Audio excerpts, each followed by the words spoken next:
Did you know that a massive percentage of people actually get turned away on their very first trip to the DMV? It's true. Welcome to this explainer. I am genuinely thrilled you're joining me today because we are going to completely decode the Michigan's Secretary of State licensing process. We're going to take what usually feels like a total maze of bureaucratic rules and we're transforming it into a clear, stress-free roadmap. Let's get started. So, are you ready to finally trade the passenger seat for the steering wheel? We know that figuring out exactly what you need to do, and especially what paperwork you need to bring, can honestly be the most stressful part of learning to drive. It's like a giant puzzle.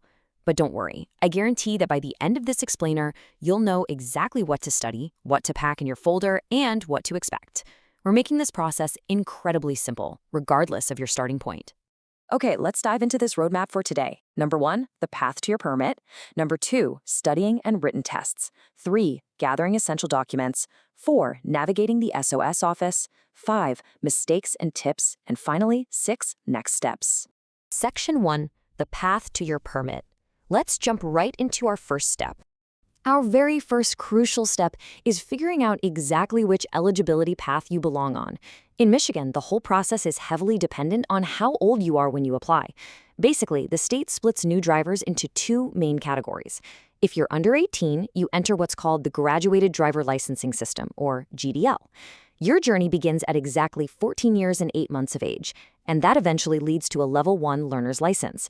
On the flip side, if you're 18 or older and have never been licensed, you follow the adult path. You completely bypass the GDL system and instead apply for a temporary instruction permit, which is widely known as a TIP. Section 2, studying and written tests. Moving right along. So, once you know your path, the real work begins long before you ever step foot inside a Secretary of State branch. Let's talk about the specific educational prerequisites. For teens, the state requires completing a rigorous driver's education course known as Segment 1.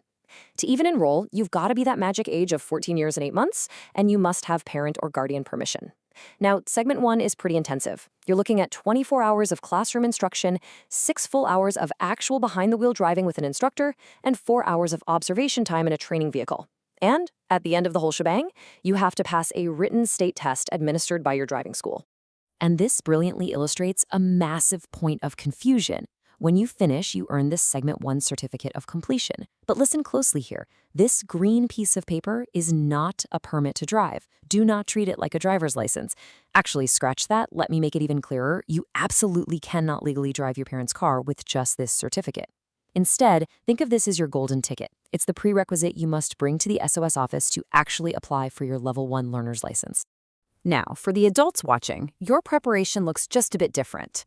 You aren't legally required to take a formal Segment 1 class, though honestly, professional instruction is highly recommended. Instead, your primary task is to rigorously study the state handbook. It's appropriately titled What Every Driver Must Know. You need to know this book inside and out, because you're going to have to pass a 50-question knowledge exam right there at the Secretary of State branch office to get your temporary instruction permit. Section 3, gathering your essential documents. Okay, the studying is done, so now we transition to what is honestly the most common stumbling block for applicants of all ages, organizing the paperwork. If you get this wrong, they will send you home. Every single applicant, teen or adult, must prove what we call the core 4 categories to the state. First, your social security number, usually proven with your actual card. If you aren't eligible for one, you need an official letter of ineligibility. Second, legal presence, proving you're a U.S. citizen or have valid immigration status. Third, proof of identity like a valid passport or an original birth certificate. And fourth, proof of Michigan residency.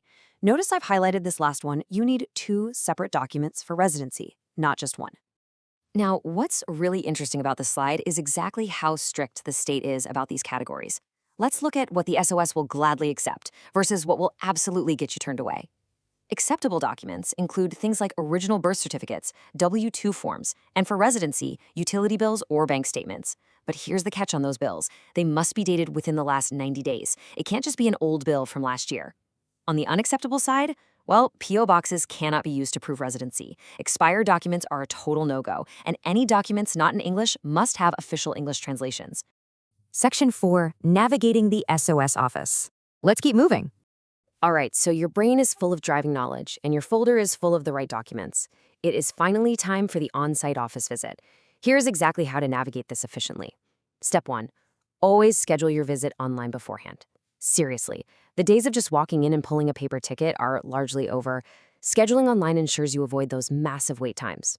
Step 2. Once you're called up to the counter, you'll pass a basic vision and health screening right there. Step 3. Present your pristine original documents. For teens, this is also when your parent signs the application. For adults, this is the moment of truth, when you'll take your 50-question written knowledge test. And then, of course, there is the cost. If you're a teen getting your Level 1 learner's license, great news. There is absolutely no fee. It is completely free. However, if you're an adult applying for the temporary instruction permit, it carries a straightforward fee of $25. The SOS offices accept cash, checks made out to the state of Michigan, or credit and debit cards, though just a heads up, using a card does add a small service fee.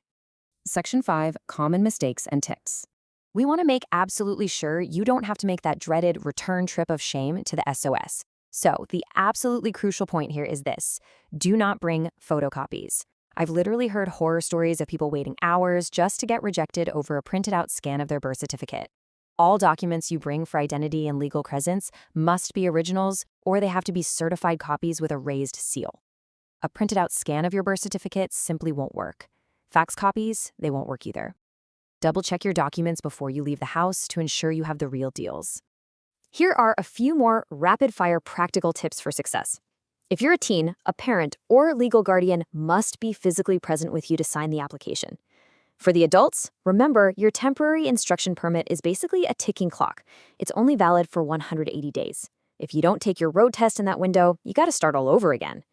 If you're using immigration documents, be aware they go through a federal system called SAVE, and verification might actually take more than one day, meaning you might need a return visit. And finally, for everyone, once you have your permit, you must always practice driving with a licensed adult who is 21 or older in the car with you. Section 6, Next Steps and Summary. We are almost at the finish line. Let's move to and see how this builds toward your actual driver's license. You've handed over your paperwork, you passed your vision test, and you're officially holding your permit. Now the practice phase begins. For adults on a tip, you must practice with a licensed adult for a minimum of 30 days. For teens on a Level 1 license, you've got to practice for a minimum of 6 months, log 50 hours of driving, and pass Segment 2 of Driver's Ed.